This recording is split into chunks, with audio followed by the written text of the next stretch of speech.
या देवी सर्वभूतेषु शक्तिरूपेण संस्थिता नमस्तस्यै नमस्तस्यै नमस्तस्यै नमो नमः.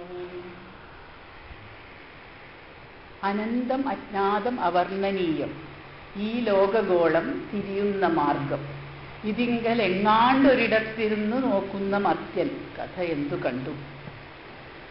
ഇതാണ് യഥാർത്ഥത്തിലുള്ള ജ്ഞാനമെന്ന് ഞാൻ വിചാരിക്കുന്നു. നമ്മളൊക്കെ എന്തൊക്കെയോ അറിയാൻ വേണ്ടി ശ്രമിക്കുന്നു, എന്തൊക്കെയോ നമ്മൾ നേടുന്നു. അതേ സമയത്ത് ഈ പ്രപഞ്ചത്തിന്റെ അനന്തവും അജ്ഞാതവുമായ ഈ പ്രപഞ്ചത്തിന്റെ പ്രവർത്തന രീതികളെക്കുറിച്ച് അറിയാൻ നമ്മൾ ശ്രമിച്ചുകൊണ്ടിരിക്കുമ്പോൾ തന്നെ അറിയാത്തൊരു ഭാഗം അപ്പുറത്ത് വേറെ ഇരിക്കുന്നു. അപ്പോഴാണ് നമ്മളുടെ ഉള്ളിൽ ഒരു വിനയം ജനിക്കുന്നത്. എന്നെപ്പോലെ ഒരു പരമാണുവിനേക്കാൾ പരമാണുവായ ഒരു വ്യക്തി ഈ വലിയ ഈ ബ്രഹ്മാണ്ടത്തിന്റെ ഒരു കോണിലിരുന്ന് ഈ അനന്താജ്ഞാതമായിട്ടുള്ള ഇതിനെ നോക്കി ഇതിനെ അറിയാൻ ശ്രമിക്കുമ്പോൾ ഞാൻ എന്ത് കഥയാ കണ്ടത് എന്നുള്ള ഒരു വിനയം ജനിക്കലാണ് ജ്യോതിശാസ്ത്രത്തിന്റെ ഒന്നാമത്തെ പർപ്പസ് എന്ന് ഞാൻ വിചാരിക്കുന്നു. അതെന്റെ കുലഗുരുവായ നാലപ്പാട്ട് നാരായണമേനോനിൽ നിന്ന് എനിക്ക് കിട്ടിയ ഒരറിവ് തന്നെയാണത്. അദ്ദേഹം ജ്യോതിശാസ്ത്രത്തെക്കുറിച്ച് ഒരുപാട് പഠിച്ചിട്ടുള്ള വ്യക്തിയാണ്. അദ്ദേഹത്തിന്റെ ഗ്രന്ഥശേഖരത്തിൽ നിന്നാണ്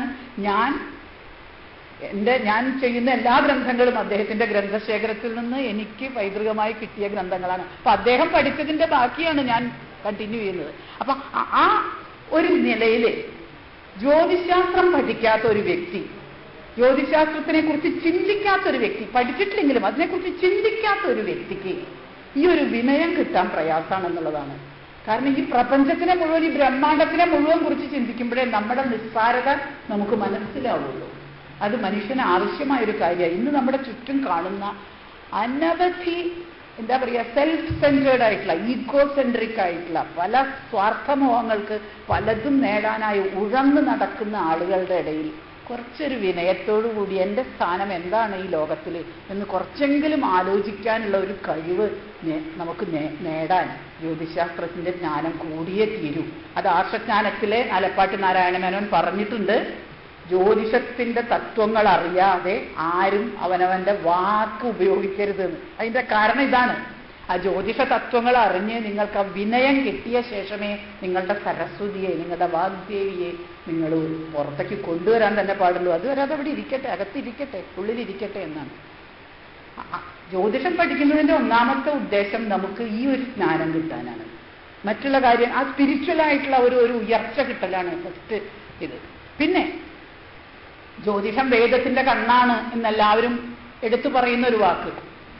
കണ്ണാണ്. പക്ഷെ ഏത് കണ്ണ്? ഈ പുറത്തെ കണ്ണാണ്. ഈ പുറത്തെ കണ്ണുകൊണ്ട് നിങ്ങൾക്ക് വേദത്തെ കാണാൻ കഴിയില്ല. നിങ്ങൾക്ക് ഏത് കണ്ണുകൊണ്ടാണ് സാധിക്കുക? ഉള്ളിലൊരു ഉൾക്കണ്ണുണ്ട്, ഒരു മൂന്നാം തൃക്കണ്ണ് നമ്മുടെ ഉള്ളിലിരിക്കുന്നുണ്ട്. ആ ഉള്ളിലെ ഉൾക്കണ്ണുകൊണ്ട് മാത്രമേ നമ്മൾക്ക് ജ്യോതിഷജ്ഞാനം ലഭിക്കുകയുള്ളൂ.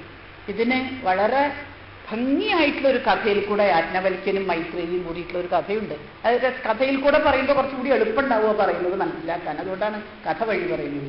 യാജ്ഞവൽക്യൻ തൻ്റെ ശിഷ്യയായ ശിഷ്യ മാത്രമല്ല പത്നിയുമാണ് മൈത്രേയി. മൈത്രേയിയോട് ചോദിക്കുകയാണ്, മൈത്രേയി, നീ ഇപ്പോൾ എവിടെയാണ് ഇരിക്കുന്നത്?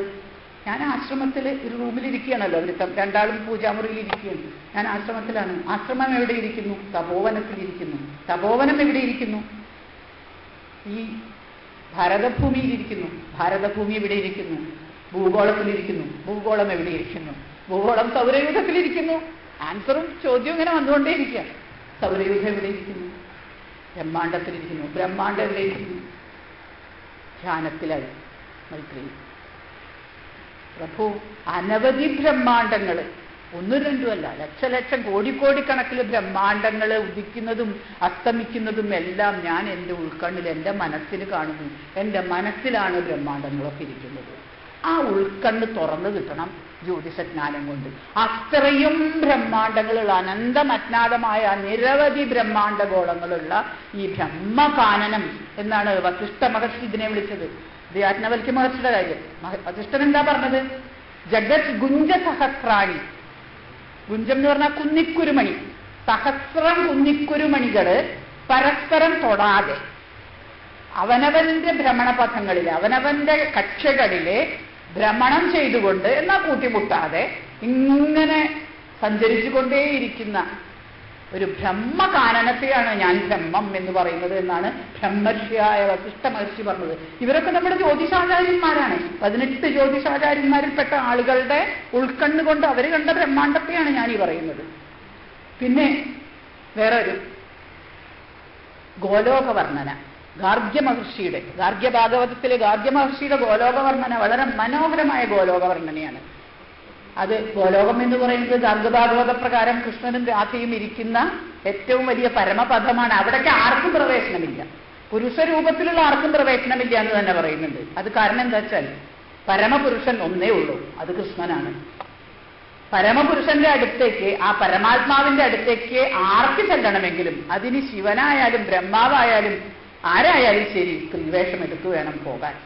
ആ സ്ത്രീയാണ് അവിടെ, വൈഷ്ണവി രൂപത്തിൽ വേണം അവിടേക്ക് ചെല്ലാൻ. അതവിടെ കാരണം അവിടെ വൈഷ്ണവി മായയായ ആ രാധ അവിടെ ഇരിക്കുന്നുണ്ട്. രാധ ഇരിക്കുന്ന സ്ഥലത്തേക്ക് രാധയുടെ രൂപത്തിലല്ലാണ്ട് സ്ത്രീ രൂപത്തിലല്ലാണ്ട് കൃഷ്ണന്റെ അടുത്തേക്ക് പോകാൻ പറ്റില്ല എന്നാണ് ഈ ഗോലോകത്തിന്റെ ഒരു കഥ.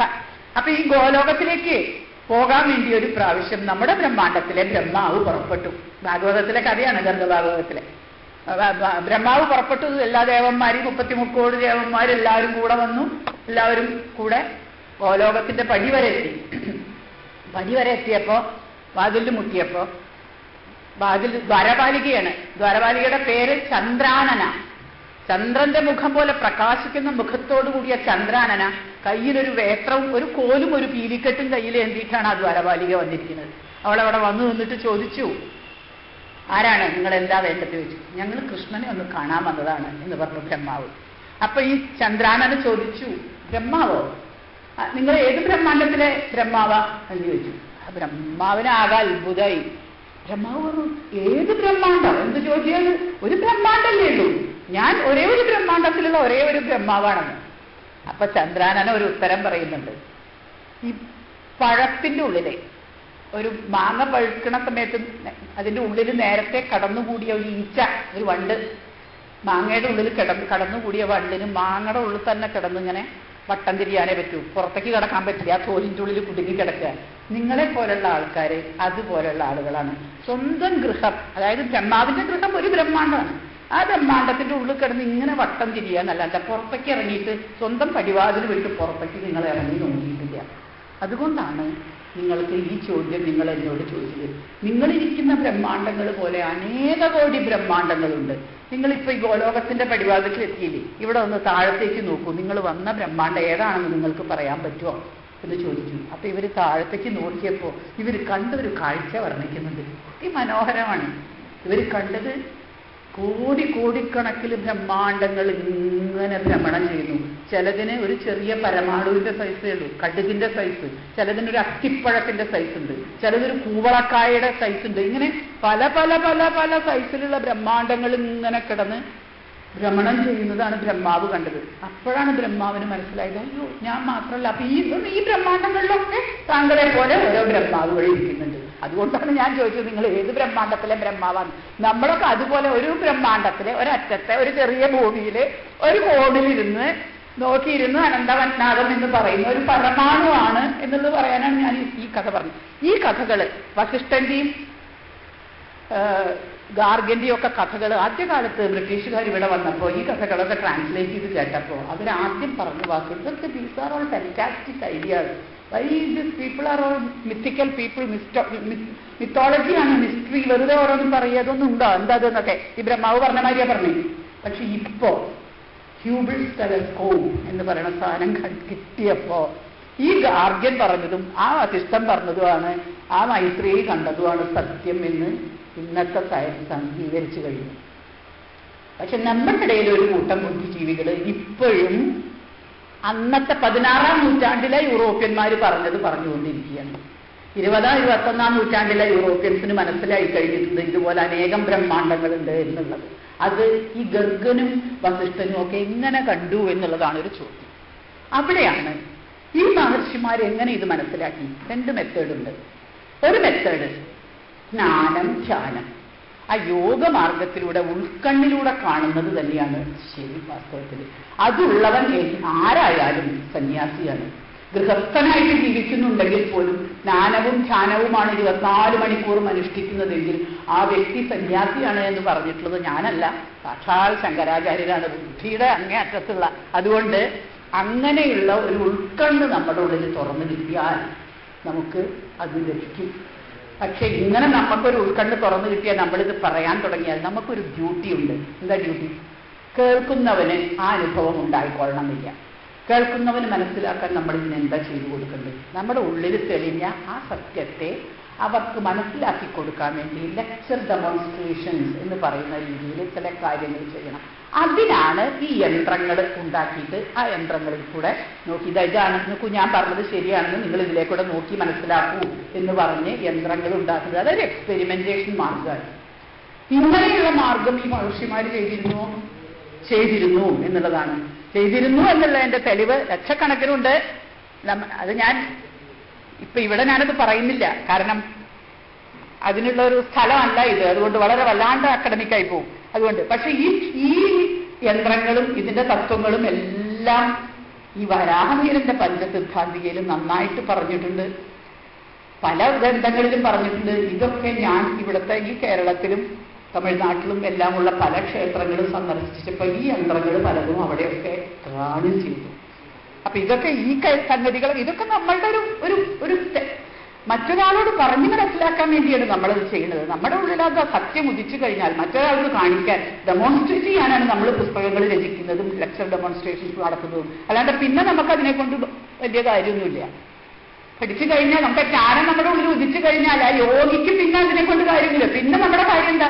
ഇത് മറ്റൊരാൾക്ക് പറഞ്ഞു കൊടുക്കാനുള്ള ലെക്ചർ ഡെമോൺസ്ട്രേഷൻസ് മാത്രമേ നമുക്കുള്ളൂ. അതിനാണ് പുസ്തകരചനയും പ്രഭാഷണവും ഒക്കെ. ഇത് തന്നെയാണ് മഹർഷിമാര് ഗുരുകുലങ്ങളിൽ ചെയ്തിരുന്നത്. ഇനി നമ്മൾ 21ാം നൂറ്റാണ്ടിൽ ജീവിക്കുന്ന ആളുകളാണ്.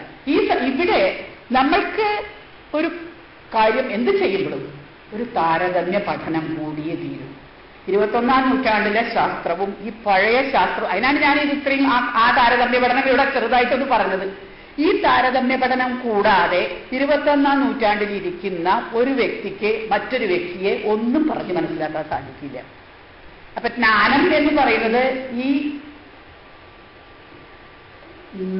മറ്റു വിഷയങ്ങളിൽ, അതായത് വെസ്റ്റേൺ ഈസ്റ്റേൺ എന്ന് തരംതിരിക്കാതെ രണ്ടുവിധ ശാസ്ത്രത്തിലുമുള്ള എല്ലാ കാര്യങ്ങളും നമുക്ക് നന്നായി മനസ്സിലായിട്ട് അവയെ താരതമ്യ പഠനം ചെയ്ത് അതിനെ മലയാളത്തിലെ നമ്മുടെ മലയാള ഭാഷ മാത്രം സംസാരിക്കുന്ന ആളുകൾക്ക് വേണ്ടി നമ്മളൊരു പുസ്തകം എഴുതുക എന്ന് പറഞ്ഞാൽ അങ്ങനെയാണ് മലയാള ഭാഷയെ ആ ശാസ്ത്രത്തിന്റെ കാര്യത്തിൽ എൻറിച്ച് ചെയ്യുക എന്ന് പറയും. സമ്പന്നമാക്കുക, ഭാഷയെ സമ്പന്നമാക്കാൻ വേണ്ടി സാഹിത്യകൃതികൾ രചിക്കുന്നവരെ ഈ രീതിയിൽ രചിച്ചേ തീരൂ എന്നുള്ളത് കൊണ്ടാണ് ആ പഞ്ചസിദ്ധാന്തികയിൽ ഞാൻ പല ഭാഗത്തും മോഡേൺ കാര്യങ്ങളും കൂടെ അതിലത്തെ ഒരു ഗണിതം പറയുമ്പോൾ കൂടെ ഐൻസ്റ്റൈൻ്റെ ഗണിതം അല്ലെങ്കിൽ ഹോക്കിൻസിന്റെ ഗണിതം കൂടെ ചേർത്ത് കാരണം ഇന്നത്തെ തലമുറയിൽ ജീവിക്കുന്ന നമുക്കത് കൂടിയേ തീരും. അതിന് മധ്യദീപിക ന്യായം എന്ന് പറയും. ഈ മുറിയിലേക്കും ആ മുറിയിലേക്കും വെളിച്ചം കിട്ടണമെങ്കിൽ ഇടനാഴിയിൽ ഒരു വെളിച്ചം വെച്ചാൽ 2 മുറിയിലേക്കും കിട്ടും. ഒരു മുറിയിൽ വെളിച്ചം വെച്ചാൽ ആ മുറിയിൽ മാത്രമേ കിട്ടൂ. അപ്പൊ ഭൂതകാലത്തിന്റെയും ഭാവി കാലത്തിന്റെയും ഇടയില് ഭൂതകാലത്തെ അറിവ് ഭാവി കാലത്തേക്ക് പകരാൻ വേണ്ടി നടുവിൽ വെച്ച് ഇടനാഴിയിൽ ഇരിക്കുന്നവരാണ് വർത്തമാനകാലത്തിലെ മനുഷ്യരായ നമ്മൾ.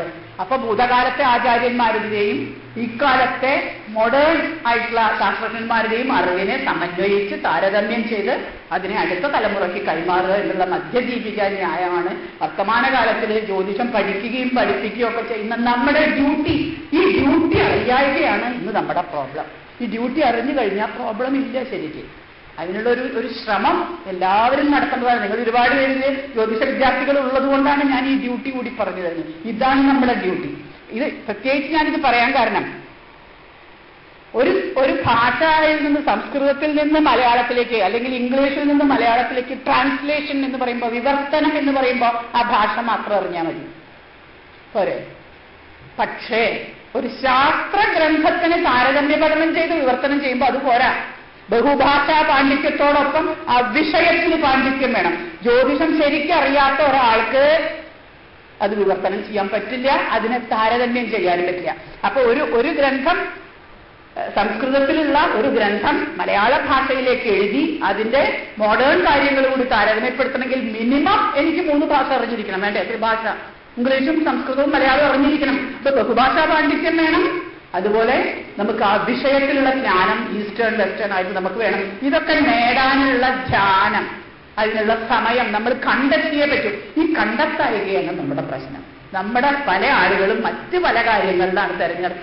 ഇങ്ങനെ ഒരു ജ്ഞാനവും ജ്ഞാനവും നമ്മൾ ആർജിക്കുകയാണെങ്കിൽ നമ്മളെ കവച്ചു വെക്കാൻ ഇന്ന് ഒരു ശാസ്ത്രലോകത്തും ഒരു വ്യക്തിയും ഇല്ല എന്നുള്ളതാണ് എൻ്റെ അറിവും എൻ്റെ അനുഭവവും. ഇനി ഇങ്ങനെയുള്ള ഒരു വ്യക്തി പണ്ട് കാലത്ത് ജീവിച്ചിരുന്ന ആളെ നമ്മൾ ഇപ്പോഴും ബഹുമാനിക്കുന്നത് കേരളത്തിന്റെ വളരെ പ്രസിദ്ധനായ വരരുചി. വരരുചിക്ക് 18 ഭാഷ അറിയാമായിരുന്നു. സകല ഇതിലും സർവജ്ഞ പീഠമായിരുന്നു. അദ്ദേഹം ചെയ്തിരുന്നത് ഇതുമാതിരിയുള്ളൊരു യത്നമാണ് അദ്ദേഹം ചെയ്തിരുന്നത്. അദ്ദേഹത്തിന്റെ ചന്ദ്രവാക്യങ്ങൾ കേരളത്തിൽ മാത്രമാണ് പ്രസിദ്ധമെന്ന് വിചാരിക്കരുത്. ഡക്കാനിൽ മുഴുവൻ, ഡക്കാൻ പീഠഭൂമി, സെൻട്രൽ ഇന്ത്യ മുതൽ കന്യാകുമാരി വരെയുള്ള എല്ലാ സ്ഥലത്തും വരരുചിയുടെ ചന്ദ്രവാക്യങ്ങൾ പ്രസിദ്ധമാണ്. അതിനുള്ള റിസർച്ച് നമ്മൾ ചെയ്തു കഴിഞ്ഞാൽ കേരളത്തിൽ വരരുചിയുടെ ഐതിഹ്യം ഉണ്ടെന്നല്ലാണ്ട് ഈ ചന്ദ്രവാക്യം അധികം ആൾക്കറിയില്ല. പക്ഷെ ഡക്കാൻ മുഴുവൻ പ്രസിദ്ധമായിട്ടുള്ള, ബ്രിട്ടീഷുകാർ പോലും അത് ട്രാൻസ്ലേറ്റ് ചെയ്ത് ഉപയോഗിച്ചിട്ടുള്ള ആ വരരുചിയുടെ ചന്ദ്രവാക്യങ്ങൾ ഈ അറിവിന്റെയും ഈ അഗാധമായ പാണ്ഡിത്യത്തിന്റെയും ഫലമായിട്ടുണ്ടായിട്ടുള്ളതാണ്. അതായത് ഞാൻ പറഞ്ഞത്, അതില്ലാതെ നമുക്ക് പുസ്തകരചനയൊന്നും സാധിക്കില്ല. അപ്പൊ വെറുതെ ഒരു പുസ്തകം രചിക്കുക എന്നുള്ളതിൽ കവിഞ്ഞ് അതിന്റെ പിന്നിലുള്ള ഡ്യൂട്ടി ഇത് നമുക്ക് അറിഞ്ഞിരിക്കണം. ഈ പാഠവും ഞാൻ പഠിച്ചത് ആർഷജ്ഞാനം എഴുതിയ നാലപ്പാട്ട് നാരായണ മേനോനിൽ നിന്നാണ്. എന്റെ പേഴ്സണലായിട്ടുള്ള ജീവിത കാര്യങ്ങൾ ഇങ്ങനെ എഴുതുക എന്നതിൽ ഉപരിയായിട്ട് ഇങ്ങനെയുള്ള ശാസ്ത്രരംഗത്ത് ഭാഷയിലേക്ക് ഓരോരോ രംഗത്തും എന്റേതായ ഒരു ചെറിയ സംഭാവന കൊടുക്കുക എന്നുള്ള ഒരു ഉദ്ദേശമാണ് അതിൽ. അതിപ്പോ നാലപ്പാട് നാരായണ മേനോൻ അനന്തമറ്റാത വർണ്ണനീയം, ഇവിടെ ഇതിലിരിക്കുന്ന മനുഷ്യൻ കഥയെന്ന് കണ്ടു എന്ന് എഴുതിയ പോലെ തന്നെ കൽപ്പറ്റതെങ്കിലും എൻ കയ്യും ചെല്ലായതിൽ അപ്പോഴേ നിശ്ചലം കാലചക്രം എന്ന് എഴുതിയിട്ടുണ്ട്. ആ കൽപ്പറ്റ കയ്യിന്റെ ഒരു ചെറിയ പ്രവർത്തനം, കാലചക്രത്തിനുള്ള ഒരു ഉന്തല് മാത്രമാണ് നമ്മൾ ചെയ്യുന്ന പ്രവർത്തനം എന്ന് നമ്മൾ അറിഞ്ഞാൽ മതി. ഉള്ളിൽ ആ ബോധമുണ്ടെങ്കിൽ നമ്മൾ ചെയ്യുന്ന ഓരോ പ്രവൃത്തിയും ഉദാത്തമായി തന്നെ തീരും. ഇതൊക്കെ ജ്യോതിഷ വിദ്യാർത്ഥികൾ അറിഞ്ഞിരിക്കേണ്ട പാഠങ്ങളാണ്. എന്റെ ജ്യോതിഷ ഗുരു ശൂലപാണി വാര്യര്, എടപ്പാൾ ശൂലപാണി വാര്യരാണ് എനിക്ക് കബഡി തന്നാള്. കബഡി സഞ്ചി തരാൻ ഒരു ചടങ്ങുണ്ടല്ലോ അല്ലെ, കബഡി സഞ്ചി എനിക്ക് തന്നാൾ ശൂലപാണി വാര്യരാണ്. ഈ വാര്യര് എന്നോട് പറഞ്ഞത്, സുവർണ ജ്യോതിഷം പഠിച്ചതുകൊണ്ട് സുവർണയ്ക്ക് ഗുണം ഉണ്ടാവും. പക്ഷെ അതുപോലെ സുവർണ ജ്യോതിഷം പഠിച്ചതുകൊണ്ട് ജ്യോതിഷത്തിനൊരു ഗുണം ഉണ്ടാവണം. അതിനുള്ള കാര്യങ്ങൾ ചെയ്യണം. ഞാനത് അക്ഷരം പ്രതി, ഞാൻ അതുകൊണ്ടാണ് ജ്യോതിഷ കാര്യത്തിൽ ഇത്രയും കാര്യമായിട്ട് ഞാനിത് പറയുന്നത്. അതാണ് നമ്മുടെ ശരിയായ ആറ്റിറ്റ്യൂഡ്, അതായിരിക്കണം. ജ്യോതിഷം പഠിച്ചാൽ നമ്മുടെ അടുത്ത് ആളുകൾ വരും. ഒരുപാട് ആളുകൾ ജാതകം എഴുതാനായിട്ടും ഹോരയാണ് എല്ലാവർക്കും താല്പര്യം. 3 സ്കന്ധങ്ങൾ നേരത്തെ പറഞ്ഞല്ലോ, 3 സ്കന്ധം. അതൊന്ന് തന്ത്രം, സംഹിത, ഹോര എന്നാണ് അതിന് പറയാ. ഈ തന്ത്രം എന്ന് പറയുന്നത് പഞ്ചസിദ്ധാന്തിക തന്ത്രം എന്നാണ് അതിന്റെ ശരിയായ പേര്. അതാണ് സൈദ്ധാന്തിക വശം, ഗണിത വശമാണത്. അതാണ് ഇതിന്റെ എല്ലാം ബേസ്. സംഹിതയുടെ ബേസും ഹോരയുടെ ബേസും ഒക്കെ ബേസ്. മുകളിൽ ബേസില്ലാണ്ട് മുകളിലേക്ക് പിരമിഡ് കെട്ടിയൊക്കെ കൂടി ഇടിഞ്ഞു പൊഴിഞ്ഞ് താളെ വീഴില്ലേ, ആ ബേസ് ആ തന്ത്രമാണ്, ആ ഗണിതമാണ്, സൈദ്ധാന്തിക വശമാണ്. അതിന്റെ മേലെ നമ്മൾ സംഹിതയുടെ ഇതുണ്ട്. സംഹിത എന്ന് പറയുമ്പോൾ ഫോർ എക്സാമ്പിൾ ഒരു വ്യക്തിയുടെ അല്ല, പക്ഷെ ഒരു സമൂഹത്തിന്റെ മുഴുവൻ ഭാവി പ്രവചനമാണ്. ഇന്ന ഒരു പ്രദേശത്ത് ഇന്ന സമയത്ത് സുനാമി വരും, അല്ലെങ്കിൽ ഇന്ന സമയത്ത് കൊടുങ്കാറ്റ് വരും, ഇന്ന സമയത്ത് വരൾച്ച വരും, വെള്ളപ്പൊക്കം വരും എന്ന് നേരത്തെ ജ്യോതിഷക്കാരൻ പ്രവചിച്ചു കഴിഞ്ഞിട്ട്, ഇപ്പൊ വിഷുഫലമൊക്കെ നേരത്തെ പ്രവചിച്ചില്ലേ, അങ്ങനെ പ്രവചിച്ചു കഴിഞ്ഞിട്ട് ആ ഏരിയയിൽ അതിനുള്ള പരിഹാരങ്ങൾ, മാർഗങ്ങൾ, അതിനുള്ള എന്താ ചെയ്യേണ്ടത് വെച്ചാൽ അത് ഒക്കെ നശിച്ചു പോയ ശേഷമാണ് ഇപ്പോഴൊക്കെ പരിഹാരം ചെയ്യണത് ഗവൺമെന്റുകൾ. പണ്ടത്തെ രാജാക്കന്മാർ അങ്ങനെയായിരുന്നില്ല. ഇന്നത് വരാൻ ചാൻസ് ഉണ്ടെന്ന് അറിയുമ്പോൾ തന്നെ അതിനുള്ള നീക്കുപോക്കുകൾ അതിനെ ചെയ്തു വയ്ക്കും. അതുകൊണ്ട് ജനങ്ങൾ സഫർ ചെയ്യില്ല. അതിനാണ് ഈ ക്ഷേത്രങ്ങളിൽ പണം സംഭരിച്ചിരുന്നത്.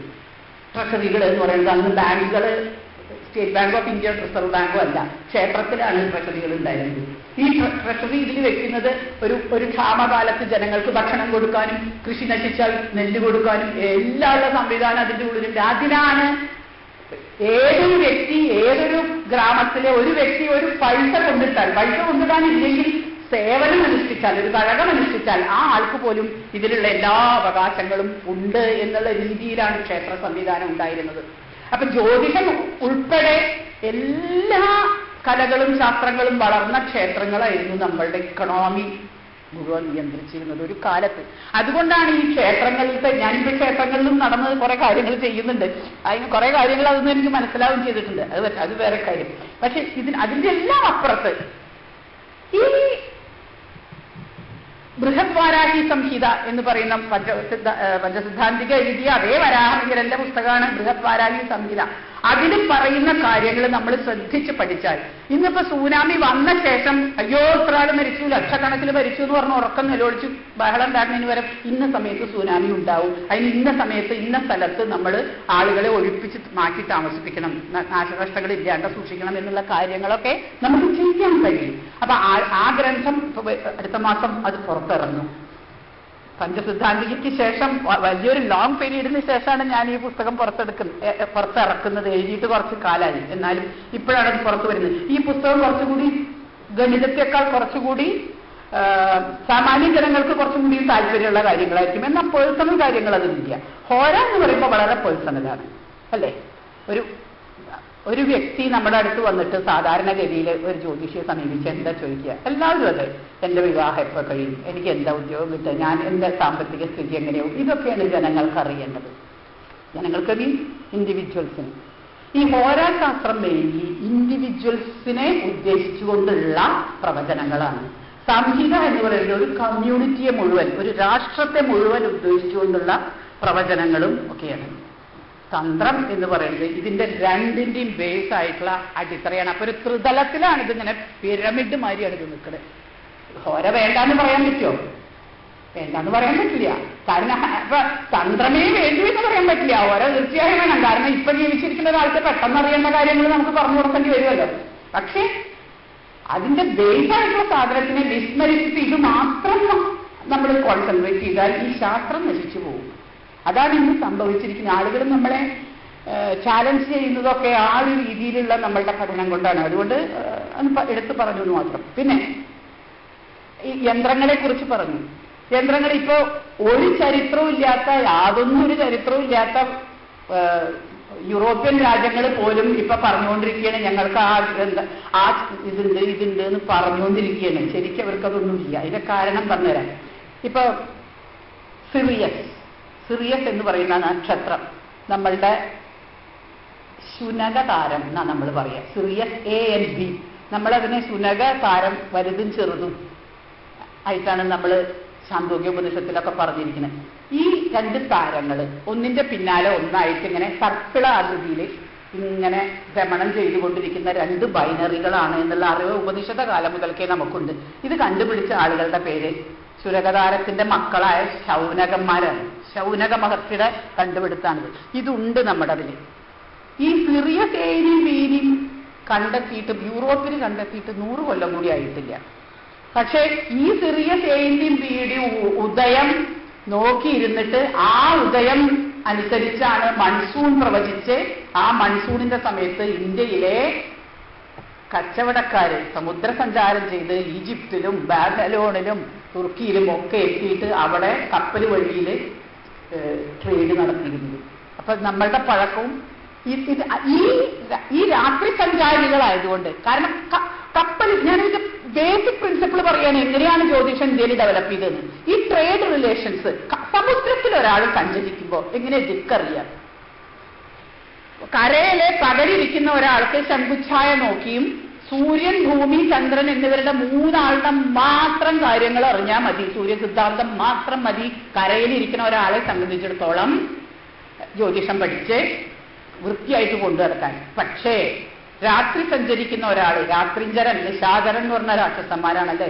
സൗത്ത് ഇന്ത്യയിലുള്ള ഒരു രാക്ഷസന്മാരാണ്, നിശാചരന്മാരാണെന്ന് പറയാൻ കാരണം പണ്ട് കാലത്തുള്ളവരെ ഇവരാണ് ഈ കടൽ ചുറ്റി സഞ്ചരിച്ചിരുന്ന ആളുകൾ. ഇവരാണ് പോയിരുന്നത്. കാരണം വെസ്റ്റേൺ കോസ്റ്റ് മുതൽ ഇങ്ങോട്ട് മുഴുവൻ, ഇന്ത്യയിലത്തെ പോലെ കോസ്റ്റൽ ഏരിയ ദ്വാരക മുതൽ ഇങ്ങോട്ട് മുഴുവൻ സമുദ്രസഞ്ചാരികളാണ്. ഇവരിങ്ങനെ പോയിക്കൊണ്ടേയിരിക്കുകയാണ് വട്ടം ചുറ്റിയിട്ട്. ഈ ചന്ദ്രവംശികൾ എന്നാണ് ഇവരെ പറയുന്നത് തന്നെ. എന്താ ചന്ദ്രസിദ്ധാന്തമാണ് അവർക്ക് പ്രധാനം. രാത്രി സമുദ്രത്തിന്റെ നടുവിൽ എത്തിക്കഴിഞ്ഞാൽ പോൾ സ്റ്റാർ നോക്കിയിട്ട് വേണം ദിശ അറിയാൻ. മറ്റ് നക്ഷത്രങ്ങളെ നോക്കിയിട്ട് വേണം നമ്മൾ പോണ ദിശ ശരിയാണോ എന്നറിയാൻ. അപ്പൊ സൂര്യൻ ഉദിക്കില്ല. സൂര്യനെ ഉപയോഗിച്ച് ചെയ്യണ യന്ത്രങ്ങളൊക്കെ വർക്ക് ചെയ്യില്ല. ദ ഓൺലി തിങ് ഈ തിയോഡലൈറ്റ് വെച്ചിട്ട് ധ്രുവ പോൾ സ്റ്റാറിനെ നോക്കൽ, അത് മാത്രം മതി കപ്പലിന്റെ ഉള്ളിൽ ഇത് വെക്കാൻ. ഇങ്ങനെയാണ് ഈ ജ്യോതിഷം. അപ്പോഴല്ലേ നമ്മൾ ഗ്രഹങ്ങളെ കാണൂ. സൂര്യൻ മാത്രമുള്ള അപ്പൊ ഗ്രഹത്തിനെ കാണില്ല. ഗ്രഹങ്ങളെ കാണണമെങ്കിൽ രാത്രിയാവണം. ചന്ദ്രന്റെയും നക്ഷത്രങ്ങളുടെയും ഗ്രഹങ്ങളുടെയും ഗതി മനുഷ്യൻ പഠിക്കണമെങ്കിൽ രാത്രി സഞ്ചാരം വേണം. ഈ രാത്രി സഞ്ചാരം സമുദ്ര സഞ്ചാരികളാണ് ചെയ്തിരുന്നത്. മറ്റുള്ളവർ രാത്രി എല്ലാവരും കിടന്നുറങ്ങല്ലേ, അവരത് ചെയ്യില്ല. പിന്നെ മലയുടെ മുകളിലിരിക്കുന്ന മഹർഷിമാര് ചെയ്തിരുന്നു. പക്ഷെ അവരെക്കാളും കൂടുതൽ ആവശ്യം സമുദ്രസഞ്ചാരികൾക്കായതുകൊണ്ട് ഈ സാധനം ഡെവലപ്പ് ചെയ്ത് വന്നത് ഈ വെസ്റ്റേൺ ആൻഡ് ഈസ്റ്റേൺ കോസ്റ്റ്, അതായത് സബ് കോണ്ടിനെന്റിലത്തെ സതേൺ പാർട്ട്, ദക്ഷിണാപഥത്തിലെ വെസ്റ്റ് ആൻഡ് ഈസ്റ്റ് കോസ്റ്റിലെ, പ്രധാനമായിട്ടും വെസ്റ്റ് കോസ്റ്റിലുള്ള ആളുകളാണ് ഇത് ഉണ്ടാക്കിയിട്ടുള്ളത്. ഇതാണ് ഈ ചന്ദ്രവംശം, യാദവ വംശം എന്ന് പറഞ്ഞിട്ട് ദ്വാരക മുതൽ കന്യാകുമാരി വരെ വംശജർ എന്ന് പറയുന്ന ചന്ദ്രവംശജർ ഇതാണ്. മറ്റത് പകല് മാത്രം നോക്കുന്നവര് സൂര്യവംശക്കാരെ. ഇതിന് രണ്ടും ചേർന്നിട്ടുള്ള അഗ്നി ഉള്ളിൽ ജ്വലിച്ച, ഉൾക്കണ്ണ് ജ്വലിച്ച ആ നോളജ് ഉള്ളവര് അഗ്നിവംശക്കാര്. ഈ 3 വംശം അല്ലാണ്ട് ഇന്ത്യയിൽ പണ്ടുണ്ടായിരുന്നില്ല. ഇപ്പൊ ലക്ഷക്കണക്കിന് വംശങ്ങളും പേരുകളും ഒക്കെ എവിടുന്ന വന്നതെന്നറിയാത്ത രീതിയിൽ ജാതി, മതം, ഇത്. പക്ഷെ ഇവിടെ പണ്ട് ഈ 3 വംശമേ ഉള്ളൂ. ചന്ദ്രസിദ്ധാന്തമുള്ളവര്, സൂര്യസിദ്ധാന്തമുള്ളവര്. ഇതിനെ രണ്ടിനെയും കമ്പൈൻ ചെയ്തിട്ട് അതിൻ്റെതായ ഒരു ഇന്റഗ്രേറ്റഡ് ഇതിലെ ഒരു അഗ്നി സിദ്ധാന്തം. ഈ 3 ഉള്ളൂ. എന്ത് മനോഹരമായ ഇത്രയും ഒരുമയുള്ള ഒരു കൂട്ടരെ ഇപ്പൊ നമ്മളൊക്കെ നാനായിട്ടായി. ഞാനിതൊക്കെ പറയുന്നത് ജ്യോതിഷത്തിന്റെ പ്രാധാന്യം നമ്മുടെ സാധാരണ ജീവിതത്തിൽ എന്തൊക്കെയാണെന്ന് അറിയണം. പിന്നെ ഞാൻ വേറൊന്ന് പറയാം. നമ്മൾ ഈ വേട്ടേക്കരനാണ് നമ്മുടെ ധർമ്മദൈവം എന്ന് പറയുന്നുണ്ടല്ലോ. കേരളത്തിൽ പ്രത്യേകിച്ചും വേട്ടേക്കരനാണ് ധർമ്മദൈവം. എന്താ ഈ വേട്ടേക്കരൻ?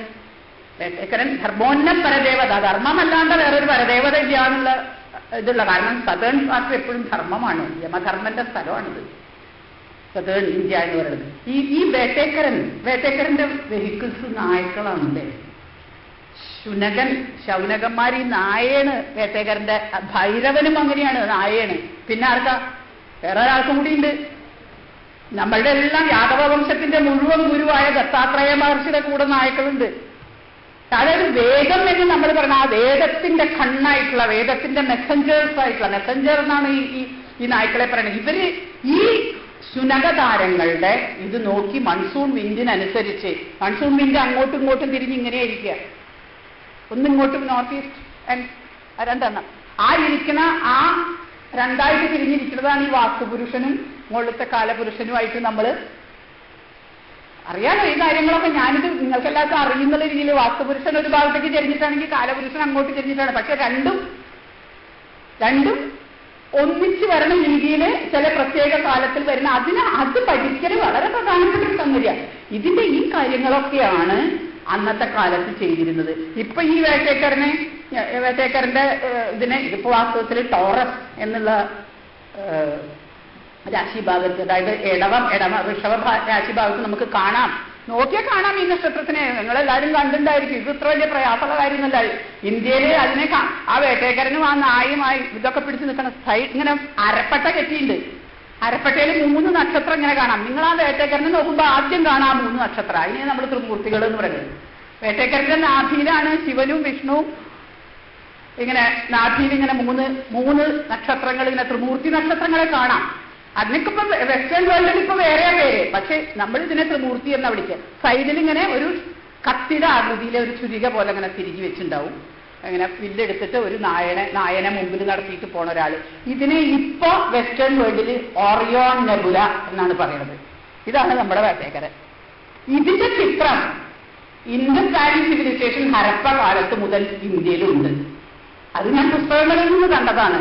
പക്ഷേ ആ ചിത്രം ഞാൻ ഇവിടെ ഒരു അമ്പലത്തിൽ കണ്ടു. അധിഷ്ഠാനത്തിലെ ആ ഇൻഡസ് വാലി സിവിലൈസേഷനിൽ ഉള്ള ആ ചിത്രം. ഇൻഡസ് വാലി സിവിലൈസേഷൻ എന്ന് പറഞ്ഞാൽ BC 3500 കൃഷ്ണന്റെ കാലത്തുള്ള സിവിലൈസേഷനാണ്, ഹരപ്പൻ സിവിലൈസേഷൻ. ആ സിവിലൈസേഷനിൽ ഈ ഓറിയോൺ എന്ന് പറയുന്ന ഈ നക്ഷത്ര സമൂഹം ടോറസിലത്തെ ഇടവരാശിയിൽ അതുണ്ട്. അത് ഇവിടെ കേരളത്തിലെ ഒരു അമ്പലത്തിലെ അധിഷ്ഠാനത്തിൽ ഞാൻ കണ്ടു. ഇതും എനിക്ക് ഭയങ്കര ചില കണ്ടെത്തലുകൾ നമ്മുടെ ക്ഷേത്രങ്ങളിൽ ചെന്ന് കഴിഞ്ഞാൽ ഇങ്ങനെയുള്ള പല സാധനം നമുക്ക് കാണാൻ കഴിയും. നമ്മളതൊന്നും ശ്രദ്ധിക്കാറില്ല. പക്ഷെ നമ്മളവിടെ പോയി നമ്മുടെ കാര്യം നടക്കാനുള്ള വഴിപാട് കൊടുത്തിട്ട് പോരും കിട്ടും. അവിടെ ഉള്ള ശാസ്ത്രത്തിനെ നമ്മൾ നോക്കണില്ല. അവിടുത്തെ വാസ്തു നമ്മൾ നോക്കണില്ല. അവിടുത്തെ വാസ്തുവും കോസ്മിക് ഇതും തമ്മിലുള്ള ബന്ധം നമ്മൾ നോക്കണില്ല. നമ്മുടെ ശാസ്ത്രബുദ്ധിയെ നമ്മളൊന്ന് വീണ്ടെടുത്താൽ ഇതൊക്കെ നമുക്ക് പുറത്തു കൊണ്ടുവരാൻ സാധിക്കും. ഇതൊക്കെയാണ് എന്റെ പ്രവൃത്തികൾ. ഞാൻ ചെറുതായിട്ടൊന്ന് പറഞ്ഞു എന്ന് മാത്രമേ ഉള്ളൂ. ഇതൊക്കെയാണ് ഇപ്പൊ ഞാൻ ചെയ്യണ റിസർച്ച്. അമ്പലങ്ങൾ സന്ദർശിക്കുക, ഇതൊക്കെ കണ്ടു, ഇതൊക്കെ കാണുന്നുണ്ട്. ഞാൻ വളരെ വൃത്തിയായിട്ട് രേഖപ്പെടുത്തി വെക്കുന്നുണ്ട്. ആ പുസ്തകം ഇനി അടുത്ത പുസ്തകമായിട്ട് വരണം, ഇത് കഴിയട്ടെ, ഓരോന്നോരോന്നായിട്ടില്ല. പക്ഷെ ഇതെല്ലാം നമ്മളുടെ ജീവിതത്തിൽ ജ്ഞാനം ഇതല്ലാതൊരു സംഗതി നമുക്കില്ല എന്ന് വന്നു കഴിഞ്ഞാൽ നമ്മൾ കൃതാർത്ഥത വന്നു മനുഷ്യന്. ഇതിലപ്പുറം ഒന്നും ആവശ്യമില്ല എന്നുള്ളൊരു സ്റ്റേജ് വരും നമുക്ക്. അത് കിട്ടലാണ് മനുഷ്യന്റെ മുക്തി അല്ലെങ്കിൽ മോക്ഷം എന്ന് പറയുന്നത്. ഡിസയേഴ്സൊക്കെ കഴിഞ്ഞു നമുക്കതോടുകൂടി. ജ്യോതിഷത്തിന്റെയൊക്കെ പാഠങ്ങള് മുക്തി കിട്ടുക എന്ന് പറയുന്നത് നമ്മൾ ഇവിടെ തന്നെ ഈ കാര്യങ്ങളൊക്കെ മനസ്സിലാക്കി ആ ഫിലോസഫി നമ്മൾ മനസ്സിലാക്കുക എന്നുള്ളതാണ്. ദിശഗതി കാലം ഇതൊക്കെ അറിഞ്ഞു കഴിഞ്ഞാലേ ത്രികാലത്തിന്റെയും കടന്നുപോയിട്ടുള്ള കാലമേ ഇല്ലാത്ത ടൈംലെസ്നെസ്, കാലകാലന്റെ അവസ്ഥ. ഇന്ന് ശിവനാണ്, ഇന്ന് ശിവരാത്രിയാണ് അല്ലേ. കാലനെയും പറ്റിച്ച ആ കാലകാലം എന്ന് പറഞ്ഞെന്താ, ത്രികാലങ്ങൾക്കും അപ്പുറമായിട്ടുള്ള, ത്രികാലങ്ങൾക്കും അതീതമായിട്ടുള്ള, കാലനെയും സംഹരിച്ച കാലകാലനായിട്ടുള്ള ശിവൻ, ആ ശിവന്റെ വേട്ടയ്ക്കരും മകൻ ശിവരൂപമായിട്ട് കിരാതരൂപമായിട്ടാണ് നമ്മൾ കേരളത്തിൽ കിരാതം വളരെ പ്രധാനമാണ്. എല്ലാ അമ്പലത്തിലും കാണാം കിരാതത്തിന്റെ ചിത്രങ്ങൾ. ആ കിരാതനും ആ വൈഷ്ണവി മായയും മോഹിനി, ഇത് രണ്ടുമാണ്. വേട്ടയ്ക്കരുമകൻ എന്ന് പറയുമ്പോൾ അയ്യപ്പൻ കൂടിയാണ് കേട്ടോ. പഴയ വേട്ടയ്ക്കരുമകന്റെ പുതിയ പേരാണ് അയ്യപ്പൻ എന്നത്. പഴയ പേര് വേട്ടയ്ക്കരുമകൻ തന്നെയാണ്. ഈ മോഹിനിയും ഈ കിരാതവും ഈ വേട്ടയ്ക്കരുമകനും ഇല്ലാത്ത ഒരു ക്ഷേത്രം കേരളത്തിൽ ഉണ്ടാവാം. എസ്പെഷ്യലി ശിവക്ഷേത്രങ്ങളിലും വിഷ്ണു ക്ഷേത്രങ്ങളിലും രണ്ടും, ഈവൻ ദേവീ ക്ഷേത്രങ്ങളിലും കാണുന്നുണ്ട്. കാരണം എല്ലാം ഒന്ന് തന്നെയായതുകൊണ്ടാണത്. ഈ ത്രികുടുംബങ്ങളിലും ഇത് കാണുന്നുണ്ട്. അതിന്റെ ഒരുമ നമ്മൾ മനസ്സിലാക്കണമെങ്കിൽ ജ്യോതിഷത്തിലെ ചില രൂപങ്ങളും അതിവിടെ എങ്ങനെ നമ്മൾ പ്രാവർത്തികമാക്കി എന്നുള്ളതൊക്കെ നമ്മൾ അറിയണമെങ്കിൽ നമ്മുടെ കൾച്ചറിനെ, നരവംശാസ്ത്രത്തിൽ നമ്മുടെ കൾച്ചർ എന്താണ്, നമ്മൾ എങ്ങനെയാണ് ഇങ്ങനെയൊക്കെ ആയത് എന്ന് അറിയണമെങ്കിൽ ഈ വഴിക്ക് തന്നെ പോകണം. അതുകൊണ്ടാണ് ജ്യോതിഷം അറിഞ്ഞ ശേഷമേ വാക്ക് ഉപയോഗിക്കാവൂ എന്ന് എന്റെ കുലഗുരുവായ നാലപ്പാട്ട് നാരായണമേനോൻ പറഞ്ഞത്. ഞാനത് ഒരുവിധം എന്ന് ഞാൻ പറയാം, ഒരുവിധം ഞാനത് പരിപാലിക്കാൻ നോക്കിയിട്ടുണ്ട്. അധികം ഞാൻ ആദ്യകാലത്തൊന്നും അധികം സംസാരിക്കാൻ മടിച്ചിരുന്നു. പഠനത്തിന്റെ സമയത്ത് ഞാൻ അധികം സംസാരിച്ചിരുന്നില്ല. 90s ശേഷമാണ് ഞാൻ ഇതിനെക്കുറിച്ച് വാസ്തവത്തിൽ ഞാൻ പുറത്ത് പറയാൻ തുടങ്ങിയിട്ടുള്ളൂ. അതുവരെ വെറും പഠനമായിരുന്നു. 90s ആയപ്പോഴേക്കും എനിക്ക് ഇനി പറയാമെന്നുള്ളൊരു ഇത് വന്നു. അങ്ങനെയാണ് ആ പഞ്ചസിദ്ധാന്തിക 90s പുറത്തു വന്നത്. ആ പുസ്തകം പുറത്തു വന്നിട്ട് ഇപ്പൊ ഇന്നിവിടെ ടി.എ. രാധാകൃഷ്ണനെ കുറിച്ച് പറഞ്ഞു. അദ്ദേഹം 90s ഇവിടെ ഒരു വേദ സെമിനാർ നടത്തി, 4 ദിവസം നീണ്ടു നിന്നത്. അതിൽ 4 ദിവസവും സുകുമാര അഴീക്കോടാണ് പ്രസംഗിച്ചത്. അപ്പൊ അതിന്റെ കുറച്ചു ദിവസം മുമ്പാണ് എന്റെ ഈ പഞ്ചസിദ്ധാന്തിക ശൂലവാണി വാര്യർക്ക് ആദ്യത്തെ കോപ്പി കൊടുത്തുകൊണ്ട് സുകുമാര അഴീക്കോട് പ്രകാശനം ചെയ്തത്. ഈ 4 ദിവസവും സുകുമാര അഴീക്കോട് എന്റെ പുസ്തകത്തിനെ പറ്റിയാ പറഞ്ഞത്. അത്ര ഞാൻ അറിഞ്ഞിട്ടില്ല. ഞാൻ കോഴിക്കോട്ടിരിക്കില്ല, ഞാൻ അറിഞ്ഞിട്ടില്ല. കുറെ ദിവസം കഴിഞ്ഞപ്പോ ഇദ്ദേഹത്തിന്റെ ഈ പ്രസംഗത്തിന്റെ കാസറ്റ് കേട്ടിട്ട് MP വീരേന്ദ്രകുമാർ എന്നെ വിളിച്ചു പറഞ്ഞതാണ്. അപ്പോഴാണ് ഞാൻ അറിഞ്ഞത്. എന്നോട് പറഞ്ഞു, ഞാൻ നിങ്ങളെ പറ്റി കേട്ടിട്ടേ ഉണ്ടായിരുന്നില്ല. എന്നോട് അദ്ദേഹം പറഞ്ഞത് അങ്ങനെയാ, MP വീരേന്ദ്രകുമാർ. പക്ഷെ 4 ദിവസം സുകുമാര അഴീക്കോട് നിങ്ങളെ പറ്റിയാ പറഞ്ഞു, നിങ്ങളുടെ പുസ്തകത്തിനെ പറ്റി ആണ് പറഞ്ഞത്. ഇങ്ങനെയുള്ള പുസ്തകം രചിക്കണമെങ്കിൽ പ്രയാസാണെന്ന് പറഞ്ഞിട്ട് ഈ ഒരു പുസ്തകത്തിനെ പറ്റിയാ പറഞ്ഞത്. ഞാൻ ആക്ച്വലി ഐ വാസ് ഓണേർഡ്. കാരണം എന്താ അറിയുമോ, നമ്മൾ ആരോടും അങ്ങോട്ട് ചെന്ന് പറയാതെ നമ്മൾ ചെയ്ത വർക്ക് മറ്റൊരാൾ റെക്കഗ്നൈസ് ചെയ്തിട്ട് നമുക്ക് ഇങ്ങോട്ട് റെക്കഗ്നീഷൻ വരണതിലാണ് തൃപ്തി. നമ്മൾ പോയിട്ട് ഞാനതാ പറഞ്ഞു, നമ്മൾ അങ്ങോട്ട് പോയി ഒന്നും ആവശ്യപ്പെടാതെ തന്നെ റെക്കഗ്നീഷൻ നമുക്ക് ഇങ്ങോട്ട് വരണം. എന്നാലേ അതിലെ തൃപ്തിയുള്ളൂ. എനിക്കെല്ലാം അങ്ങനെയാണ് ഉണ്ടായിട്ടുള്ളത്. ഇന്ന് എനിക്ക് 67 വയസ്സായി. ഞാൻ വളരെ കൃതാർത്ഥയാണ്. കാരണം ആരുടെ പിന്നാലെ ഇതുവരെ നടന്നിട്ടില്ല. പക്ഷെ ഞാൻ അർഹിക്കുന്നത് എന്താണോ അതൊക്കെ നമുക്ക് കിട്ടിയിട്ടുണ്ടെന്നുള്ള ബോധമാണ്. ഇപ്പൊ എല്ലാവർക്കും ഒന്നും കിട്ടിയില്ല, എനിക്കൊന്നും കിട്ടില്ല. എന്തേ കിട്ടാനുള്ളതെന്നാണ് എന്റെ ചോദ്യം. കിട്ടാനുള്ളത് ഭഗവാന്റെ കാരുണ്യമാണ്. ആ ഭഗവാൻ നമ്മളുടെ കാരുണ്യം നമുക്ക് തരുന്നത്, നിങ്ങൾക്ക് ജ്ഞാനവും ധ്യാനവും ഉണ്ടെങ്കിൽ കാരുണ്യം താനേ വരും. ആ കാരുണ്യത്തിന്റെ ഒരംശം പോലും എടുത്തു മാറ്റാൻ ഒരു വ്യക്തിക്കും സാധിക്കില്ല. ഈ പ്രപഞ്ചത്തിൽ ഒരു ശക്തിക്ക് സാധിക്കില്ല. അതിനുവേണ്ടി പ്രയത്നിക്കുക എന്നുള്ളതാണ് ജ്യോതിഷികൾ ചെയ്യേണ്ടത് എന്ന് ഞാൻ വിചാരിക്കുന്നു. അപ്പൊ അങ്ങനെ നമ്മൾ ചെയ്യുമ്പോൾ നമ്മൾ യഥാർത്ഥത്തിലുള്ള ദൈവജ്ഞന്മാരാകും. അപ്പൊ നമ്മൾ പറയണ വാക്കിൽ നിന്ന് ഭാരതീദേവി വിട്ടുപോവുകയില്ല. സാക്ഷാൽ ഭാരതീദേവി അങ്ങനെയുള്ള ദൈവജ്ഞന്റെ നാവിൽ നിന്ന് വിട്ടുപോവുകയില്ല എന്ന് വരാഹമിഹിരന്റെ ബൃഹദ്വാരാഹി സംഹിതയിൽ പ്രത്യേകിച്ച് എടുത്തു പറഞ്ഞത്. അദ്ദേഹം പറയണത് എന്താ, വിഷ്ണുഗുപ്തന്റെ ഒരു വരി ഉദ്ധരിച്ചിട്ട് അദ്ദേഹം പറഞ്ഞിട്ടുണ്ട്, കടലിനെ തരണം ചെയ്യണമെന്നൊരാൾ മനസ്സിൽ വിചാരിച്ചാൽ കാറ്റുകളുടെ വേഗതയും ഗതിശീലം, കാറ്റിന്റെ വേഗത നന്നായിട്ട് അറിയാം, അതിന്റെ സമയം അറിയാം, നല്ലൊരു കപ്പലും ഉണ്ടെച്ചാൽ വളരെ ഈസി ആയിട്ട് കടൽ തരണം ചെയ്യാം. പക്ഷേ ഈ ജ്യോതിശാസ്ത്രം എന്ന് പറയുന്ന വലിയൊരു സാഗരം, അതിന്റെ മുമ്പിൽ എനിക്കൊന്ന് ചെന്ന് നിൽക്കണം, അതിന്റെ മുമ്പിലൊന്ന് നിൽക്കണം എന്ന് വിചാരിക്കാൻ പോലും മനസ്സിലൊരു ഋഷിത്വം ഇല്ലാത്തതിന് സാധിക്കില്ല അതുകൊണ്ട് ആ ചിന്ത നിങ്ങളുടെ ഉള്ളിൽ വന്നു കഴിഞ്ഞാൽ ആ ഋഷിത്വത്തെ വളർത്താൻ നിങ്ങൾ ശ്രമിക്കണം എന്നുള്ളതാണ് അതിന്റെ അർത്ഥം. ആ ഋഷിത്വം വളർന്നാൽ മാത്രമേ ഈ കാര്യങ്ങളെല്ലാം ശരിയായ രീതിയിൽ നടക്കുള്ളൂ. ഭഗവാന്റെ കാരുണ്യം നമ്മൾക്ക് അത് ഈ ഭൂമിയുടെ മുകളിലേക്ക് സൂര്യന്റെ കിരണത്തിൽ നിന്ന് ഇങ്ങനെ കാന്തശക്തി ഇങ്ങനെ അത് പ്രസംഗിക്കണം, അത് വരണ മാതിരി നമ്മളുടെ ശരീരത്തിലേക്ക് നമ്മുടെ പിണ്ടാണ്ടത്തിന്റെ ഈ മണ്ഡലത്തിലേക്ക് ബ്രഹ്മാണ്ടത്തിന്റെ തേജസ് ഒഴുകി ഒഴുകി ഒഴുകി ഇങ്ങനെ വരും. ആ വരാൻ നമ്മളുടെ ഭാഗത്തുനിന്ന് ജ്ഞാനവും ധ്യാനവും വേണം. അങ്ങനെയുള്ള ദൈവജ്ഞന്മാരാകാൻ, അങ്ങനെയുള്ള വ്യക്തികളാകാൻ നിങ്ങൾക്ക് എല്ലാവർക്കും ഭാഗ്യം ഉണ്ടാവട്ടെ എന്ന് ആശംസിക്കാനേ എനിക്ക് സാധിക്കുള്ളൂ. കാരണം 120 വർഷം മാത്രമാണ് മാക്സിമം മനുഷ്യായുസ്. നമ്മൾ ആരായാലും അതിലപ്പുറം നമുക്ക് ആർക്കും ജീവിച്ചിരിക്കാൻ കഴിയില്ല. ഒരു കണം മാത്രമാണ്. ബ്രഹ്മാണ്ടത്തിന്റെ യുഗങ്ങളുടെ കണക്കാണ്, നമ്മുടെ ലൈറ്റ് ഇയേഴ്സിന്റെ കണക്കാണ് കൽപ്പങ്ങളുടെ കണക്ക്. ആ ലൈറ്റ് ഇയേഴ്സിന്റെ കണക്കുള്ള ബ്രഹ്മാണ്ടത്തിന്റെ കാലത്തില് നമ്മുടെ 120 കൊല്ലം മാക്സിമാണ്. അതിന്റെയൊക്കെ മുമ്പ് പോവും. 60-70 ആകുമ്പോഴേക്കും നമ്മൾ കൊഴിയും. പക്ഷെ ഈ 120 എന്ന് പറഞ്ഞാൽ മാക്സിമം പോലും ഈ കൽപ്പഗണിതത്തിന്റെ മുമ്പിൽ ഒരു പൊടിയാണ്. അങ്ങനെയുള്ള 120 വർഷം മനുഷ്യായുസത്തെ കാര്യങ്ങൾ മാത്രം അറിയുന്നതിൽ അപ്പുറം കാലാതീതമായ ഒന്നിനെ അറിയാൻ നമുക്കെല്ലാവർക്കും സാധിക്കട്ടെ എന്നുള്ളതാണ്. പിന്നെ കാലാതീതമായ ഒന്നിനെ അറിയാന്ന് പറയുമ്പോൾ അതിൽ നമ്മുടെ ഇവല്യൂഷന്റെ ചരിത്രം കൂടി വരും അല്ലേ. 65.5 മില്യൺ കൊല്ലം മുമ്പാണ് ദിനോസോറുകൾ നശിച്ചു പോയതെന്ന് പറഞ്ഞു. ഈ ദിനോസോറുകൾ നശിച്ച കാര്യം എപ്പോഴാണ് ഉണ്ടായതെന്ന് വാൽമീകി രാമായണത്തിൽ ചെറുതായിട്ടൊന്ന് പറയുന്നുണ്ട്. ദണ്ഡകൻ എന്ന് പറയുന്ന രാജാവിന്റെ കാലത്ത് അദ്ദേഹത്തിന്റെ അധർമ്മം കാരണം ദണ്ഡകാരണ്യം മുഴുവൻ വലിയൊരു സ്ഫോടനം ഉണ്ടായിട്ട് പൊടി മൂടിയിട്ട് അപ്രത്യക്ഷമായിരുന്നു. ഇത് ഇപ്പോഴത്തെ വെസ്റ്റേൺ സയൻസും അംഗീകരിച്ചിരിക്കുന്നു. അവർ ഡെക്കാൻ ഡ്രോപ്പ് എന്നാണ് അതിനെ വിളിക്കുന്നത്. ആ ഡെക്കാൻ ഡ്രോപ്പ് കാലത്താണ് ഈ പാൻജിയ എന്ന് പറയുന്ന 5 കോണ്ടിനെന്റായിട്ട് വേർതിരിഞ്ഞു പോയിട്ട് പ്രശ്നങ്ങളൊക്കെ ഉണ്ടായിരുന്നു. ജീവജാലങ്ങൾ മുഴുവൻ നശിച്ചു പോയത് ആ കാലത്ത് ആണ് ദിനോസോറുകൾ ഉണ്ടായിരുന്നത്. അപ്പൊ ഈ ദിനോസോറിനെ കുറിച്ചുള്ള അറിവ് ഈയിടെ വെസ്റ്റേൺ സയൻസിന് ഇപ്പോഴല്ലേ ഉണ്ടായിട്ടുള്ളൂ. പക്ഷെ ഇതിനെക്കുറിച്ച് നമ്മുടെ മഹർഷിമാർക്ക് അറിവുണ്ടായിരുന്നുവോ? അവിടെയും ഞാൻ ഈ ക്ഷേത്രങ്ങളെ എടുത്തു പറയണം. മിക്ക ക്ഷേത്രങ്ങളിലും നോക്കിയ അധിഷ്ഠാനത്തിൽ ഈ ദിനോസോറിനെ വരച്ചു വെച്ചിട്ടുണ്ട്. ഞാനിപ്പോ ഒരു ക്ഷേത്രങ്ങളുടെ ഒരു റിസർച്ച് തന്നെ നടത്തിക്കൊണ്ടിരിക്കുന്നതുകൊണ്ട് പറയാം, പല സ്ഥലത്തും ഞാൻ ഈ ദിനോസോറുകളുടെ ചിത്രങ്ങൾ കണ്ടു. ചിത്രം മാത്രമല്ല, ശില്പരൂപത്തിലും കണ്ടു. അപ്പൊ ഡിനോസോറിന്റെ കൃത്യമായ രൂപം, അതിന്റെ പല്ലടക്കം, പല്ല് വെളുപ്പായിട്ടും മറ്റത് കറുപ്പായിട്ടും ഇങ്ങനെ ശരിക്ക് ശില്പി ഭയങ്കര ശില്പിയാണ്. ഇത് പറയാതോ ഇല്ല, അന്നത്തെ ശില്പി പാറയുടെ മുകളിൽ ഒക്കെ കൊത്തി വെച്ചിട്ടുണ്ട്. അപ്പൊ ആ ഒരു കളക്റ്റീവ് കോൺഷ്യസ്നെസ് 65.5 മില്യൺ കൊല്ലം മുമ്പ് ഇവിടെ ജീവിച്ച മനുഷ്യന്റെ കളക്റ്റീവ് കോൺഷ്യസ്നെസ്, കൽപ്പകാലത്തെ കളക്റ്റീവ് കോൺഷ്യസ്നെസ് തലയിൽ ഉണ്ടായിരുന്ന ഋഷിമാരാണ് നമ്മുടെ 18 ജ്യോതിഷാചാര്യന്മാരും. അവരുടെ ഗ്രന്ഥങ്ങൾ പഠിക്കുക എന്ന് പറഞ്ഞാൽ നമ്മൾ ലൈറ്റ് ഇയേഴ്സിന്റെ അപ്പുറത്തേക്കാണ് സഞ്ചരിക്കുന്നത്. എന്നെ സംശയിച്ചാലും ഞാൻ അവരുടെ ഗ്രന്ഥങ്ങൾ പഠിക്കുന്ന സമയത്ത് എന്റെ ഈ വയസ്സ്, ഇതെനിക്കൊന്നും അല്ലായിട്ട് തോന്നുന്നില്ല. അതുകൊണ്ടാണ് ഞാൻ നേരത്തെ ഒരു കുട്ടി എന്നോട് ജാതകത്തിന്റെ കാര്യമൊക്കെ എനിക്ക് ജാതകത്തിനെ പറ്റി ഞാൻ വലിയ കാര്യമായിട്ട് ഇപ്പൊ നോക്കുന്നില്ല പറയാൻ കാരണം ഇത് നമ്മുടെ ചിന്ത വേറൊരു വഴിക്കേത്. ഇതൊന്നല്ല ഈ നടക്കുന്ന ജീവിതം, ഈ പ്രസംഗം ഒന്നല്ല നമ്മളെ സംബന്ധിച്ചിടത്തോളം. ഇതൊക്കെ അതിന്റെ ഒരു ചെറിയ എന്താ പറയാ, ഒരു പാർട്ട് ഓഫ് ദ ഷോ ഉണ്ട്. ഉള്ളിലെ ജ്വലിക്കുകയാണ് ഒരു അഗ്നി പോലെ നമ്മുടെ ജ്ഞാനം. ആ ജ്ഞാനം, ആ വിവേകം ഉണ്ടാവാൻ ജ്യോതിഷശാസ്ത്രത്തിന്റെ ജ്ഞാനത്തിന് മാത്രമേ കാര്യമുള്ളൂ.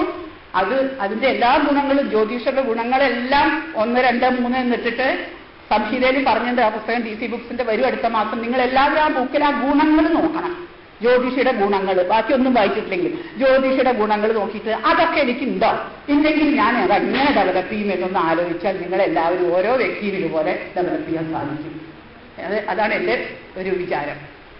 പിന്നെ നമ്മളിത് അവസാനിപ്പിക്കണ സമയത്ത്, ഇന്ന് മഹാശിവരാത്രിയാണ്, നേരത്തെ പറഞ്ഞ മാതിരി ശിവോഹം ശിവോഹം എന്നുള്ള ധ്യാനത്തിൽ കാലത്തെ കടന്നു നിൽക്കുന്ന കാലകാലനായ ആ ശിവന്റെ ശക്തി ഉണ്ടാവുമ്പോൾ അതോടൊപ്പം ശാന്തി വേണം. ആ ശാന്തി എന്നുള്ള ദേവി നമ്മളെല്ലാവരെയും ശാന്തി തരട്ടെ, മനസ്സിന് സുഖം തരട്ടെ, സന്തോഷം തരട്ടെ എന്ന് പ്രാർത്ഥിച്ചുകൊണ്ടാണ് ഈ വാക്കുകൾ ഞാൻ സംഭരിക്കുന്നത്.